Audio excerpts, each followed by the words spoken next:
Hello guys, welcome to the maths. Chapter है हमारा arithmetic progression NCERT class 10 exercise 5.3 question number 5 के साथ हम फिर से लौटे हैं बच्चों। तो जल्दी से पढ़ते हैं क्वेश्चन नंबर 5 क्या कह रहा है और ध्यान से आगे बढ़ते हैं। The first term of an AP is 5। हमारी एपी की जो फर्स्ट टर्म है वो 5 है। ठीक है, तो मैं यहां पर एपी बना देता हूं, जैसे ध्यान से देखना बच्चों। हमारे एपी की यहां पर फर्स्ट टर्म है, यहां पर कुछ ना कुछ सेकंड टर्म होगी और यहां पर बहुत सारी टर्म्स होंगी एपी में, बहुत सारी। लेकिन जो हमारी एपी की पहली टर्म है बच्चों वो हमारी 5 है। यहां पर मैं लिख देता हूं 5। The last term is 45। जो एकदम आखिरी टर्म है ना हमारी एपी की, एकदम आखिरी, यार मुझे नहीं पता वो कौन सी टर्म है, लेकिन जो आखिरी टर्म है उस पर आ रहा है 45। अब आखिरी मेरा जो ये नंबर है, लास्ट टर्म है, ये कौन सी है यार? ये 16th टर्म है या 9th टर्म है या 10th टर्म है, नहीं पता ना। तो जब हमें कोई भी टर्म नहीं पता होता हम उसे nth टर्म मान लेते हैं। मतलब ये हमारी जो लास्ट टर्म है वो 45 है। ठीक है, एंड द सम इज 400। मतलब कि आखिरी टर्म तक का जो सम है वो आपका 400 है। ठीक है, इसको हम लिख देते हैं यहां पर आखिरी टर्म तक का सम। मतलब ये n टर्म है ना, लास्ट, तो सम ऑफ n टर्म्स। मतलब कि बच्चों इस n टर्म तक अगर सारे नंबरों को जोड़ूंगा तो आंसर आएगा 400। चलिए ठीक है, find the number of terms and the common difference. बच्चों नंबर ऑफ टर्म्स का मतलब है आपको बताना है इस पूरे के पूरे एपी में कितनी टर्म है, और वो हमें कैसे पता चलेगा? ध्यान से देखना बच्चों, ये बताएगा हमें नंबर ऑफ टर्म्स। समझना, एक बार ध्यान से सुनना। मान लो अगर मैं बोलता हूं ये 15वीं टर्म पे है, मान लो लेट सपोज अगर ये 15वीं टर्म पे है, इसका मतलब पूरे एपी में कितनी टर्म होगी? 15 बता रहा है ना टोटल टर्म्स। मान लो अगर ये आता है 13th, मतलब कि ये आखिरी जो टर्म है वो 13th टर्म है, तो इसका मतलब इस पूरे एपी में कितनी टर्म होगी? 13। तो मतलब ये बताएगा नंबर ऑफ टर्म। तो भाई पहले तो मुझे n निकालना है ताकि मुझे नंबर ऑफ टर्म पता चल जाए इस पूरे एपी में टोटल कितनी टर्म है। उसके बाद मुझे कॉमन डिफरेंस निकालना है जिसको हम बोलते हैं डी। ठीक है, तो दो चीजें निकालनी है। निकालेंगे कैसे भाई? हमें सम ऑफ n टर्म दे रखा है और हमें लास्ट वाली टर्म दे रखी है, इन्हीं की मदद से निकलेगा। एक तो मुझे ये दे रखा है बच्चों और एक तरफ मुझे क्या दे रखा है? nth term. nth टर्म आपकी 45 है। मैंने आपको बता रखा है भले ही आपको n निकालना हो और आपको कॉमन डिफरेंस निकालना हो, निकालना कुछ भी हो, लेकिन निकालते किसकी वजह से? जो पार्ट हमें गिवन होता है, ये जो गिवन है ना बच्चों, यही हमारी मदद करेगा ताकि हम क्वेश्चन को आगे सॉल्व कर पाए। तो चलिए देखिए, इसे देखते हैं। सम ऑफ n टर्म का अपना एक फॉर्मूला है ना बच्चों, और जब भी किसी फॉर्मूले की वैल्यू दे दी जाए तो उसके फॉर्मूले को उसके जस्ट नीचे पुट कर लेते हैं। तो कर लेते हैं बच्चों n/2, ध्यान से देखना ब्रैकेट में मैं यहां पर a प्लस यहां पर लिख देता हूं nth। और अगर किसी बच्चे को डाउट है कि सर अब आपने ये वाला फॉर्मूला क्यों पुट किया, बच्चों मुझे जॉनसी टर्म तक का सम दे रखा है, यहां पर हमें nth टर्म तक का सम दे रखा है ना, जॉनसी भी टर्म तक का सम दे रखा है ना बच्चों, वो वाली हमारे पास टर्म भी है।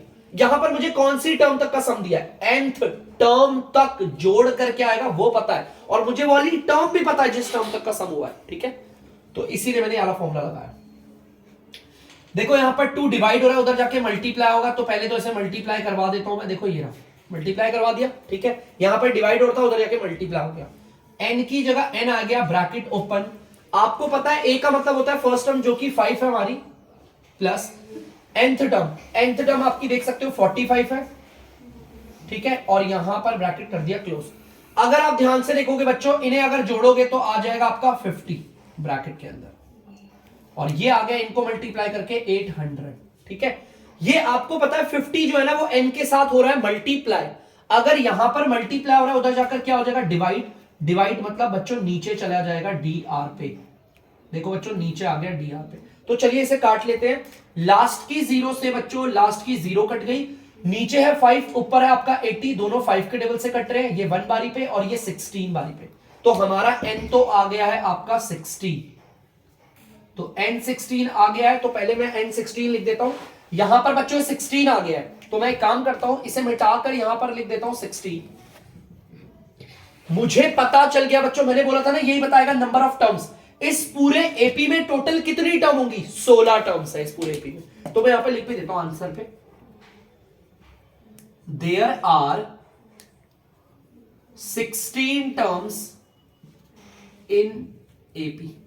हमारे इस पूरे के पूरे एपी में टोटल टर्म्स कितनी है, नंबर ऑफ टर्म्स कितनी है बच्चों, 16 टर्म्स है। ठीक है, चलिए अब देखते हैं हमें निकालना है कॉमन डिफरेंस।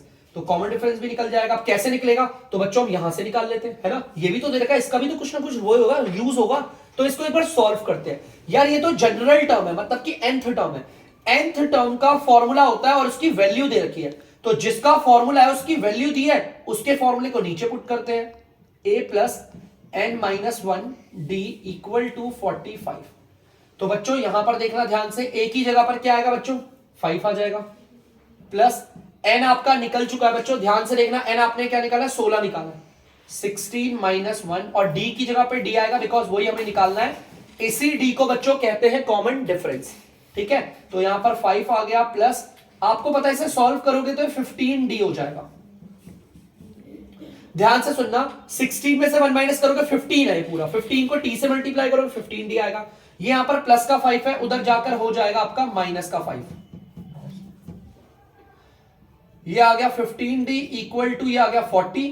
15 इधर मल्टीप्लाई हो रहा है, उधर जाकर हो जाएगा डिवाइड। डिवाइड का मतलब है बच्चों नीचे आ जाएगा, और नीचे देख लेते हैं बच्चों, कट रहा है 5 के टेबल से, तो काट लेते हैं इसे। 5 के टेबल से ये कटता है 3 बारी पे, और ये कटता है 8 बारी पे, और अब ये नहीं कट रहा, तो कॉमन डिफरेंस बच्चों हमारा आ गया 8/3। जैसा कि हमें दो चीजें बोली थी और मैंने दो चीजें निकाल के यहां लिख दिया आंसर पे। पहले पूछा था हमारे पूरे इस एपी में कितनी टर्म्स होंगी, तो पूरे एपी में टर्म्स कितनी है, 16, आप देख सकते हो। और हमारा कॉमन डिफरेंस क्या निकला है, 8/3। याद रखना, निकालना कुछ भी हो, हमेशा जो पार्ट हमें गिवन होता है ना, अगर हम उसे सॉल्व करते हैं तो हमारे आंसर्स निकल आते हैं। ठीक है, जल्दी से उतार दीजिए। तो बच्चों आप लोग देख सकते हैं क्वेश्चन नंबर 6 मैंने यहां पर उतार दिया। जल्दी से देखते हैं क्वेश्चन नंबर 6 क्या कह रहा है। The first and the last term of an AP are 17 and 350 respectively. बच्चों इस रिस्पेक्टिवली का बहुत बड़ा रोल होता है, जिस ऑर्डर में टर्म्स बोली है उनकी वैल्यू भी उसी ऑर्डर में होगी। फर्स्ट टर्म हमारी 17 है, और हमारी जो आखिरी टर्म होगी, कौन सी टर्म है हमें नहीं पता, लेकिन ये पता है आखिरी है, आखिरी टर्म है हमारी 350। तो चलो करते हैं, एपी लिखते हैं। आपको पता है एपी में फर्स्ट टर्म भी होगी, एपी में सेकंड टर्म भी होगी, बहुत सारी टर्म्स होंगी ना। ठीक है, पहली वाली टर्म पे बच्चों क्या आ रहा है, हमारा 17 आ रहा है, लिख दिया बच्चों 17। ठीक है, और जो आखिरी टर्म होगी, अब मुझे नहीं पता आखिरी टर्म कौन सी है, जो भी आखिरी टर्म होगी ना बच्चों, वहां पर नंबर आएगा 350। अब यार आपको भी नहीं पता और ना मुझे पता है कि आखिरी वाला जो नंबर है, जो लास्ट टर्म है मेरी, वो कौन सी टर्म पे आता है, ये मेरे को भी नहीं पता और आपको भी नहीं। और अगर मुझे नहीं पता ये कौन सी टर्म है, तो हमने हमेशा इसे nth टर्म मानना है। ठीक है, नहीं पता ना कौन सी टर्म है, तो ले लिया nth term. If the common difference is 9, हमारे को कॉमन डिफरेंस दे रखा है, तो मैं यहां पे लिख देता हूं कॉमन डिफरेंस है हमारा 9। चलो डी हमारे को 9 दे रखा है, कॉमन डिफरेंस इसी को बोलते हैं 9। ठीक है, कॉमन डिफरेंस दे रखा है बच्चों। How many terms are there and what is their sum. ध्यान से सुनो, how many terms are there, बेटा पहले तो इसका मतलब बताता हूं, कितनी टर्म्स है टोटल इस पूरे एपी में, टोटल कितनी टर्म्स है, how many terms are there, इस पूरे एपी में टोटल कितनी टर्म्स है, तो वो बच्चों हमें यही बता पाएगा। अगर मुझे पता चल जाए टोटल कितनी टर्म्स है, वो हमें यही बताएगा ना, टोटल टर्म्स। क्योंकि अगर मुझे पता चल गया ना बच्चों, मान लो यहां पर 6 आया था, मतलब ये 6th टर्म है, कितनी है, 6th टर्म, n की जगह पर 6 आता है, मान लो लेट सपोज बच्चों यहां पर 6 आ रहा है, n की जगह पर 6 आ गया, तो इसका मतलब इस पूरे के पूरे एपी में 6 टर्म्स होंगी। और अगर बच्चों इस n की जगह पर 7 आता है, तो इसका मतलब इस पूरे एपी में, ये आखिरी टर्म है ना, अगर यहां पर 7 आता है तो इस पूरे एपी में कितनी टर्म्स होंगी, 7। समझ में आया बच्चों, क्लियर है पक्का। तो मतलब पहले तो मुझे n निकालना है, वही बताएगा टोटल टर्म्स, और मुझे क्या निकालना है, सम बताना है। यहां पर जो भी निकलेगा उस पूरी टोटल टर्म तक का सम निकालना है। लेट सपोज बच्चों मैं आपको बोलता हूं यहां पर 15 आता है n, तो इसका मतलब इस पूरे के पूरे एपी में 15 टर्म्स होंगी, और फिर हमें इस 15 टर्म तक का सम भी निकालना है। ये बोला व्हाट इज देयर सम, तो चलो पहले तो ये टर्म n निकाल लेते हैं। अब ये निकलेगा कैसे, प्रॉब्लम है सर इसे निकाले कैसे। हमें क्या क्या चीजें दे रखी है, देखो हमें फर्स्ट टर्म दे रखा है, हमें nth टर्म दे रखी है, हमें d दे रखा है। ये nth टर्म को लेकर ही सॉल्व करते हैं। अगर किसी बच्चे को डाउट है कि सर गिवन तो हमारा ये भी है, गिवन तो हमारा ये भी, आपने ये क्यों नहीं यूज किया, बच्चों इसका ना फॉर्मूला ज्यादातर हम nth टर्म को ज्यादातर सॉल्व करते हैं इसको लेकर, इसीलिए मैंने इसे लिया। यार nth टर्म का तो अपना एक फॉर्मूला है और उसकी वैल्यू दे रखी है, तो इसके फॉर्मूले को नीचे पुट करेंगे, a plus n minus 1 d equal की जगह इक्वल 350।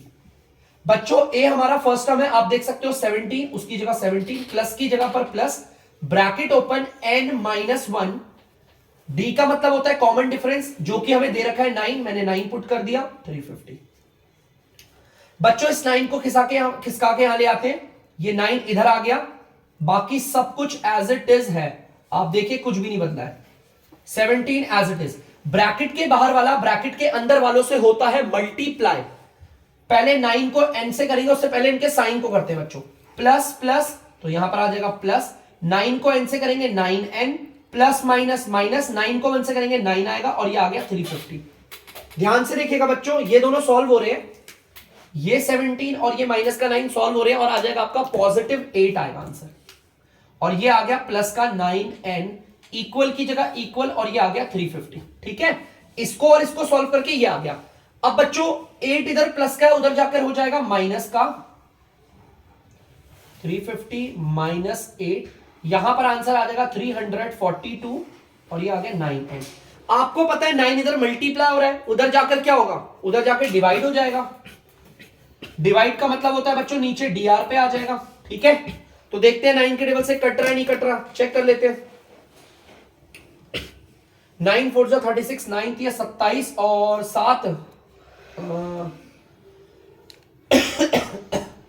ठीक है बच्चों, 9 8 जा 72, 38 आ रहा है। ठीक है, तो बच्चों ध्यान से देखना, नीचे वन की कोई वैल्यू नहीं होती, n आपका आ गया है 38, इसका मतलब हमें पता चल गया है कौन सी टर्म पे है। मैं बच्चों इसे मिटा रहा हूं, ध्यान से देखना, मैं इस n को मिटा रहा हूं, अब मैं लिख रहा हूं यहां पर 38, मतलब कि मुझे ये पता चल गया है कि ये हमारे 38th टर्म पे है। अब अगर मैं किसी से भी सवाल पूछूं ना, कोई भी बता देगा कि सर इस एपी में पूरी टोटल टर्म्स कितनी है, 38 टर्म्स है, जो कि मैं यहां पर आंसर पे लिख भी देता हूं, यहां पर नीचे, there are 38 terms in AP. हमारे एपी में टोटल कितनी टर्म्स है, 38 टर्म्स है। अब क्वेश्चन खत्म नहीं हुआ, क्वेश्चन ने कुछ और भी बोला था, याद करो, उसने बोला था व्हाट इज देयर सम, इनका सम क्या है, मतलब इन सब का, मतलब कि मुझे सम निकालना है, लेकिन कहां तक का, हमारे पूरे के पूरे 38 टर्म्स का, मतलब मुझे सम ऑफ 38 टर्म्स निकालना है ना। हमारे इस पूरे एपी में 38 टर्म है, तो मुझे पूरी इस वाली टर्म तक का पूरा सम निकालना है। तो बच्चों ध्यान से सुनना, तो बच्चों हमें सारी की सारी टर्म तक का सम निकालना है, मतलब हमें सम ऑफ 38 टर्म्स निकालना है। अब इसका फॉर्मूला सर कैसे होगा, देखो आपको सम ऑफ n टर्म आता है ना, उसका फॉर्मूला लिखो पहले, n/2 ब्रैकेट में 2a plus n minus 1d, ठीक है, यही होता है ना, सिंपल सा बच्चों। मैं आपको बोलता हूं, ध्यान से देखना बच्चों, जहां पर यहां पर n होता है ना, n की जगह पर 38 है, तो जहां जहां n आ रहा है वहां 38 लिखो। ऐसे करते करते आपको आदत हो जाएगी फॉर्मूला बनाने की, 38, ठीक है, जहां जहां n था देखो वहां 38 पुट कर दिया। अब चलिए निकालते हैं, 38/2 ब्रैकेट में 2, और यहां पर a क्या है बच्चों, 17 है, उसे मल्टीप्लाई कर देंगे इससे, प्लस का 38 में से बन गया 37, देखो ब्रैकेट में 37 है, और d आप देख सकते हो बच्चों 9 दे रखा है हमें पहले से, हमने 9 लगा दिया। ठीक है, ये भी मल्टीप्लाई होके कट जाएगा, काट लेंगे, लेकिन देखो चलो बाद में देखेंगे। 38/2 ब्रैकेट के बाहर वाला ब्रैकेट के अंदर वालों से होता है मल्टीप्लाई, 2 को अगर 17 से मल्टीप्लाई करूंगा 34 आएगा, प्लस ब्रैकेट के बाहर वाला ब्रैकेट के अंदर वाले से मल्टीप्लाई होगा, तो ये आ जाएगा शायद से 333, 9 से 63 होता है, और 9 से 27, 27 6 6 7 13 33, ठीक है, ओके। अब आगे बढ़ते हैं बच्चों, तो 38/2 इनको अगर जोड़ेंगे 4 3 7 3 3 6 367, और ये रहा बच्चों। ध्यान से देखना, आपको पता है ये ब्रैकेट के बाहर वाला इनसे मल्टीप्लाई हो रहा है, लेकिन पहले मैं इसे कट रहा है तो काट देता हूं, ये दोनों कट रहे हैं 1, और ये 19 बारी में कट रहा है। अब 19 को इससे मल्टीप्लाई करना है, और बच्चों यहां पर आ जाएगा आपका आंसर, और ये आंसर मैं छोड़ रहा हूं बच्चों आप लोगों के लिए, आप लोग इसे करेंगे, और इस तरह से जैसा हमें दो चीजें बोली थी मैंने वो दोनों निकाल लिया। क्वेश्चन ने पहले बोला था इस पूरे एपी में टर्म्स कितनी है, मैंने बता दिया n निकाल के, फिर क्वेश्चन ने बोला था उनका सम निकालो, तो मैंने इस पूरी की पूरी 38 टर्म्स का सम निकाल दिया। यहां पर 19 को 367 से मल्टीप्लाई करना है, नीचे वन की कोई वैल्यू नहीं होती, उसे छोड़ दीजिएगा, कर लीजिए बच्चों। तो बच्चों आप लोग देख सकते हैं क्वेश्चन नंबर 7, तो देखिए क्वेश्चन नंबर 7 क्या कह रहा है, पढ़ते हैं चलिए। Find the sum of first 22 term of an AP, हमें एपी के 22 टर्म तक का सम निकालना है, मतलब बच्चों ये निकालना है सम ऑफ 22 टर्म्स, हमें ये निकालना है। ठीक है, देखो यही बोला ना, सम ऑफ फर्स्ट 22 टर्म, हमारे एपी की शुरुआत की जो 22 टर्म होंगी उन सब को जोड़ के निकालना है। ठीक है, हमारा कॉमन डिफरेंस दे रखा है बच्चों, और हमें 20 सेकेंड, मतलब इसे ऐसे भी लिख सकते हो बच्चों, देखो ध्यान से मैं इसे यहां लिख देता हूं, हमें ये दे रखा है 20 सेकेंड टर्म 149। अरे देखो ध्यान से, हमें जिस टर्म तक का सम निकालना है वो वाली टर्म हमें पता है, हमें 22 टर्म को जोड़ के बताना है, और हमें 22वीं टर्म पता है, तो आपको पता है मैं कौन सा फॉर्मूला लगाऊंगा। अब बच्चे ना डायरेक्ट सम ऑफ 22 टर्म नहीं लिख पाते, ज्यादातर बच्चों को यही वाला पता है formula, sum of n term वाला, ये वाला फॉर्मूला ही जानते हैं आप लोग। ठीक है, मैं बताया आप लोगों को कौन सा फॉर्मूला लगाने वाला हूं, मैं ये वाला फॉर्मूला लगाऊंगा n/2 ब्रैकेट में a प्लस nth टर्म। और ये वाला फॉर्मूला क्यों लगाऊंगा, क्योंकि जॉनसी टर्म तक का मुझे सम निकालना है, वो वाली टर्म मेरे पास है। ठीक है, n की जगह पर आपको पता है 22 पुट करेंगे, देखो ध्यान से, n की जगह पर, यहां पर n की जगह पर 22 है ना, तो जहां जहां भी n आएगा फॉर्मूले में वहां पर 22 पुट करूंगा। a फर्स्ट टर्म तो हमारे पास है ही नहीं बच्चों, कोई नहीं बच्चों, निकाल लेते हैं। फर्स्ट टर्म में दिक्कत आ रही है, यहां पर देखो फर्स्ट टर्म नहीं पुट करी, nth टर्म देखो a की जगह a बनाया, और n की जगह पर देखो क्या बैठा रहा हूं 22 ना, तो यहां पे 22, मतलब प्रॉब्लम आई तो आई कहां पर, फर्स्ट टर्म पे, हमारे पास फर्स्ट टर्म नहीं है।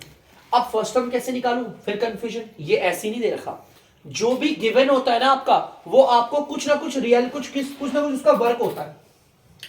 या 20 सेकेंड टर्म का तो अपना एक फॉर्मूला है और उसकी वैल्यू दे दी है, तो उसके फॉर्मूले को नीचे लिखेंगे a प्लस, ये 22 है तो एक कम कर देते हैं, हो जाएगा आपका 21d इक्वल टू 149। मैंने देखा फर्स्ट टर्म तो मुझे पता नहीं, मैंने एज इट इज लिखा, प्लस भी एज इट इज, 21 भी एज इट इज, लेकिन कॉमन डिफरेंस हमारा 7 है, जिसको मैंने यहां लिख दिया, और आप समझ गए होंगे बच्चों कि यहां से a निकल आएगा। ठीक है, तो चलिए देखते हैं, प्लस ब्रैकेट के बाहर वाला ब्रैकेट के अंदर वाले से मल्टीप्लाई करेंगे, 147 आ गया, जो इधर प्लस का है बच्चों वो जाके उधर हो जाएगा मल्टीप्लाई, देखिए यहां प्लस का 147 था, ये इधर आया और बन गया माइनस का 147, इस तरह से हमारा a आ गया बच्चों 2 निकल गया। देखो फर्स्ट टर्म, याद रखना चाहे क्वेश्चन में कोई भी प्रॉब्लम है, मुझे सम ऑफ 22 टर्म निकालना था, मैंने इसे सॉल्व किया, मुझे प्रॉब्लम आई कि मेरे पास फर्स्ट टर्म नहीं थी, तो बच्चों को देखो मुझे इस वाले पार्ट दे दिया निकाल। जब भी आप क्वेश्चन में फंसते हो ना, तो गिवन पार्ट ही आपको सॉल्व करके देता है। ठीक है, तो a हमारा 2 आ गया, यहां पुट कर दिया, 22/2, a आपका 2 है, प्लस सेकेंड टर्म आपको पता है 20 सेकेंड टर्म आपकी 149 है, तो 149 लिख लेते हैं, 22/1, इन्हें जोड़ देंगे तो आएगा 151। अरे बच्चों सॉरी, ये 2 है बच्चों, देखो ये कट रहे हैं, ध्यान से देखना, ये ऊपर नीचे nr और dr कट रहे हैं, ये 1 और ये 11 बारी पे, ब्रैकेट के बाहर वाला ब्रैकेट के अंदर वाले से मल्टीप्लाई होगा, तो जल्दी से कर लेते हैं, 11 कम 11, 11 पंजे 55 और 1 56, 5 11 16। तो बच्चों देखो 11 को 151 से मल्टीप्लाई किया, आपका आ गया 1661।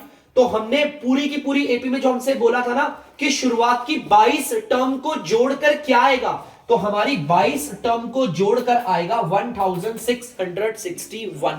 तो मैं आंसर में चाहूं तो लिख भी सकता हूं कि sum of first 22 terms of AP is 1661। मैंने लिख भी दिया कि हमारी शुरुआत की 22 टर्म को अगर एपी की जोड़ोगे तो आंसर आएगा 1661। तो दिस इज द आंसर बच्चों, नोट डाउन कर लीजिए। तो बच्चों आप लोग देख सकते हैं क्वेश्चन नंबर 8, तो चलिए इसे पढ़ते हैं, क्या कह रहा है, find the sum of first 51 terms of an AP. हमारे एपी की जो शुरुआत की 51 टर्म होंगी उन सब का सम करके, उन सबको जोड़कर क्या आएगा, मतलब बच्चों हमें निकालना है सम ऑफ 51 टर्म्स, मतलब कि हमारी शुरुआत की 51 टर्म्स को अगर हम जोड़ेंगे तो क्या आएगा, हमें ये निकालना है। ठीक है, और देखते हैं क्या क्या चीजें दे रखी है। Whose second and third terms are ये रही, हमें बच्चों दूसरी और तीसरी टर्म दे रखी है। यहां पर मैं लिख लेता हूं सेकंड टर्म हमारी कितनी दे रखी है बच्चों, यहां दे रखी है 40, और यहां से आप देख सकते हो आपकी थर्ड टर्म हमें दे रखी है 18 रिस्पेक्टिवली का। वहां पे वो जो RISP लिखा है ना बच्चों, वो मैंने शॉर्ट फॉर्म में रिस्पेक्टिवली लिखा है, इसका मतलब है जिस ऑर्डर पे बोला हुआ उनकी वैल्यू भी उसी ऑर्डर पे है। ठीक है, सेकंड टर्म आपकी 14 है और थर्ड टर्म आपकी 18 है, लिख दिया मैंने। चलिए हमें ये सॉल्व करना है ना, अगर कोई प्रॉब्लम आई तो ये दो मदद करेंगे। ठीक है, गिवन पार्ट मदद करेगा, चलिए करते हैं। मैं अब डायरेक्ट फॉर्मूला नहीं लिखूंगा, देखो इसका फॉर्मूला होता है n/2 ब्रैकेट में 2a प्लस n माइनस 1 और यहां पर d आएगा। आप सबको पता है यहां पर n होता था, लेकिन n की जगह पर 51 है ना, तो जहां जहां n है वहां वहां 51 लगा देते हैं, जहां जहां n है वहां वहां लगा देते हैं 51। ठीक है, अब देखो प्रॉब्लम क्या आ रही है, इसे सॉल्व तो मैं कर लू, लो 51/2, लेकिन प्रॉब्लम क्या आ रही है, 2 लिखूं लेकिन a की वैल्यू नहीं मालूम है ना। अगर मैं 2 लिखूंगा यहां पर a की वैल्यू क्या आएगी वो नहीं मालूम, d क्या आएगा वो नहीं मालूम, कॉमन डिफरेंस है ना, तो बड़ी प्रॉब्लम है। और ये हमें बताएगा कौन, हमारा फर्स्ट टर्म और हमारा कॉमन डिफरेंस, ये हमारा गिवन पार्ट। देखो प्रॉब्लम आ गई ना यहाँ पर, चलो उसे सॉल्व करते देखते, कुछ ना कुछ तो होता है। सेकंड टर्म आपको पता है यार, सेकंड टर्म का फॉर्मूला क्या होता है, a प्लस 1d या फिर a प्लस d भी बोल सकते हो, नहीं भी लगाओगे तो इक्वल टू 14 आ गया। अब क्या करूं उससे ज्यादा, और यहां आप देखिए बच्चों थर्ड टर्म का फॉर्मूला होता है a प्लस 2d और ये आ गया 18, यहां पर भी कोई दिक्कत नहीं। एक बात बताना, ध्यान से सुनना बच्चों, वैसे तो मैं इसे पहली इक्वेशन इसे दूसरी इक्वेशन मान के सॉल्व कर सकता हूं, लेकिन थोड़ा सा दिमाग लगाना, जरा सा, कोई प्रॉब्लम नहीं है, कोई इसे पहली टर्म पहली इक्वेशन मानो, इसे दूसरी इक्वेशन मानो, एलिमिनेशन से a और d निकाल लो, कोई गलत नहीं है, बिल्कुल सही है। लेकिन मैंने देखा सेकंड टर्म और थर्ड टर्म पता है यार, लगातार टर्म पता है, तो d तो मैं निकाल सकता हूं ना। d निकालने का फॉर्मूला क्या होता है, लगातार दो टर्म को माइनस कर दो। थर्ड टर्म हमारी क्या है 18 माइनस सेकंड टर्म क्या आपकी 14, लगातार टर्म पता है, सेकंड और थर्ड दे रखी है, तो ये आ गया 4, कॉमन डिफरेंस 4 आ गया है ना। कॉमन डिफरेंस तो इजीली 4 आ गया, क्यों आया इजीली, क्योंकि मुझे कंसेक्यूटिव टर्म्स पता थी, मैं उन्हें आराम से माइनस करके निकाल सकता था अपने कॉमन डिफरेंस को। अब अगर d4 आया तो d को इधर बैठाओ या इधर बैठाओ, कहीं पर भी निकल आएगा ये, मैं यहां पर बैठा हूं। तो बच्चों ध्यान से देखना, d की जगह पर 4 बैठाए 14 आ गया, यहां ये प्लस का 4 है, इधर आके माइनस का होगा, a आ गया आपका 10, a आपका 10 आ गया और d आपका 4 आ गया। दिख गया बच्चों, मदद करवाई ना इन्हीं लोगों ने। तो बच्चों कॉमन डिफरेंस आपका क्या है 4 और फर्स्ट टर्म है आपकी 10, फर्स्ट टर्म की जगह 10, बच्चों ये 50 है, देखना ध्यान से, 51 में से 1 माइनस करेंगे तो 50 आएगा, और कॉमन डिफरेंस कितना है 4, ब्रैकेट क्लोज, 51/2 ब्रैकेट के बाहर वाले को अंदर वाले से मल्टीप्लाई कर दिया, फिर दोबारा ऐसे करेंगे तो ये 200 आएगा, तो 51/2 इन्हें हम जोड़ लेते हैं तो 220 आ गया। बच्चों देखो आपको पता है ब्रैकेट के बाहर वाले और अंदर वाले मल्टीप्लाई हो रहे हैं, तो काट लेते हैं, कट भी सकते हैं, ये 110 बारी, ठीक है। ब्रैकेट के बाहर वाले को अंदर वाले से मल्टीप्लाई करते हैं जल्दी से, 11 कम 11 11 पंजे 25 56 1 0। तो ध्यान से सुनना बच्चों, अच्छा देख ले सही करा है, हाँ बिल्कुल सही करा, ठीक है। तो बच्चों 51 और 110 को मल्टीप्लाई करके ये आ गया। क्वेश्चन ने हमसे यही पूछा था ना, शुरुआत की 51 टर्म्स को जोड़कर कितना आएगा, तो बच्चों मैंने सम ऑफ 51 टर्म्स निकाल दिया, 5610 इज द आंसर। तो बच्चों से जल्दी से उतार लीजिए। तो बच्चों आप लोग देख सकते हैं question number 9, if the sum of first 7 terms of an AP is 749, मतलब कि हमारी एपी के ना शुरुआत की 7 टर्म तक का अगर हम सम करेंगे तो आएगा 49। जो जो दे रखा है लिखते हुए चलते हैं, सम ऑफ हमारी 7 terms, sum of first 7 term, अगर मैं शुरुआत की 7 टर्म को जोड़ूंगा तो आंसर आएगा 49, ठीक है। आगे देखते हैं और क्या क्या दे रखा है, and that of 17 terms is 289, और वो कह रहा है शुरुआत की आप 17 टर्म्स को जोड़ोगे तो आंसर आएगा आपका 289, ठीक है। हमें सम ऑफ 7 टर्म्स दे रखा है जो कि हमारा 49 है, और सम ऑफ 17 टर्म्स दे रखा है जो कि आपका 289 है। आपको निकालना क्या है, सम ऑफ n टर्म्स निकालने हैं। चलो ये भी निकाल लेते हैं, सम ऑफ n टर्म्स, ठीक है। हमें सम ऑफ n टर्म्स निकालना है, तो मैं एक काम कर लेता हूं, जगह छोड़ लेता हूं यहां पर, यहां पे कर लेते हैं बच्चे, ध्यान से देखना। हमें सम ऑफ n टर्म्स निकालना है, तो चलो यहां पर चलते हैं, सम ऑफ n टर्म्स ही निकालते हैं। सम ऑफ n टर्म्स का फॉर्मूला होता है n/2 ब्रैकेट में 2a plus n minus 1d। बच्चों हम सम ऑफ n टर्म निकालना चाहते हैं ना, तो आराम से निकाल सकते हैं, हमें सिर्फ a और d चाहिए। अगर कोई बच्चा बोलेगा सर n भी तो चाहिए, नहीं, हमें सम ऑफ n टर्म निकालने को बोला उसने, n टर्म, तो इसका मतलब n टर्म ही निकालनी है हमें, n की जगह n ही छोड़ देना, बस हमें a और d चाहिए बस। और ये a और d के बिना मैं इसे सॉल्व नहीं कर सकता, और ये a d निकाल के कौन देंगे, ये दोनों गिवन पार्ट्स, ये दोनों गिवन पार्ट्स है ना, इनको सॉल्व करो, देखो अपने आप निकलेगा। देखो ध्यान से, सम ऑफ 7 टर्म का फॉर्मूला होता है और या उसकी वैल्यू दे रखी है, तो चलिए पुट करते हैं। 7/2 ब्रैकेट में 2a प्लस n माइनस एन क्यू, 7 माइनस 1 ना, 7 minus 1 d bracket close equal to 14 है। ठीक है, देखो ध्यान से बच्चों, मैंने देखा 7 और 2, मुझे पता है अगर ये इधर जाएगा तो उससे कट सकता है, तो एक काम करते हैं, ध्यान से देखना, मैं इसे लिखता हूं सिर्फ 2a प्लस ये 6 है बच्चों, ध्यान से देखो 6 है, 7 में से 1 क्या 6d हो गया, 6d इक्वल टू 49। बहुत बच्चे बोलेंगे सर 7 और 2 कहां चला गया, 7 ना एनआर में था, एनआर का मतलब होता है मल्टीप्लाई हो रहा है, उधर जाकर हो गया डिवाइड। ठीक है, और जो डीआर में होता है इसका मतलब वो डिवाइड हो रहा है और वो उधर जाकर हो जाएगा मल्टीप्लाई। ये आप लोगों ने सुना होगा, तो जल्दी से मैं इसे काट लेता हूं बच्चों, 7 1 और 7 7 कट गया बच्चों, नीचे 1 की कोई वैल्यू नहीं होती, ब्रैकेट के बाहर वाले को अंदर वाले से मल्टीप्लाई करेंगे 14 आ जाएगा, तो 2a प्लस का 6d इक्वल टू 14। ये बच्चों हमारी बन गई है पहली इक्वेशन। ध्यान से देखना बच्चों, ये हमारी पहली इक्वेशन बन गई है। अब इसके आगे तो मैं कुछ नहीं कर पा रहा, इसके आगे मैं आगे कुछ भी सॉल्व नहीं कर सकता, चलो इस पे चलते हैं। सम ऑफ 17th टर्म का फॉर्मूला लिख देते हैं। देखो इसका भी एक फॉर्मूला है और इसकी वैल्यू दे रखी है, फॉर्मूले को नीचे पुट करते हैं, 17/2 ब्रैकेट में 2a प्लस n की जगह पर 17 आएगा तो 17 माइनस 1, अच्छा ये 17 minus 1d bracket close equal की जगह ये वाला इक्वल, फिर ये 289।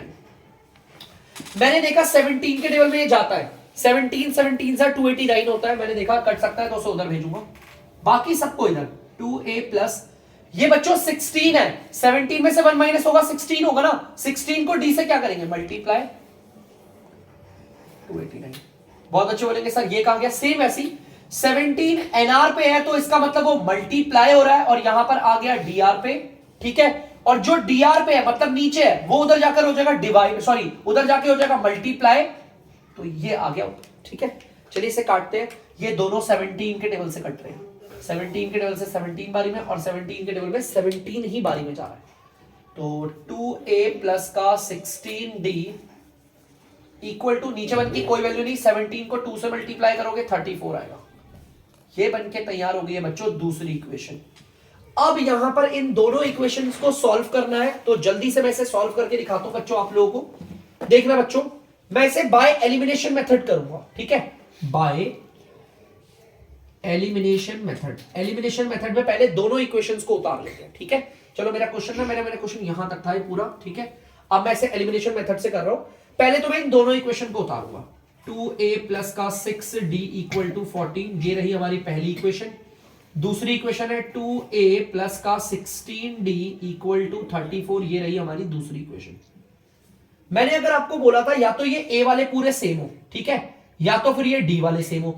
ध्यान से देखना बच्चों, तो बच्चों यहां पर आप देख सकते हैं एलिमिनेशन मेथड में सबसे पहले क्या करते हैं, अपनी दोनों इक्वेशंस को उतार लो। पहली इक्वेशन ये रही और दूसरी इक्वेशन बच्चों ये रही। ठीक है, मेरे जो ये वेरिएबल है ना, या तो इस वाले वेरिएबल्स को सेम करते हैं या तो इस वाले वेरिएबल्स को।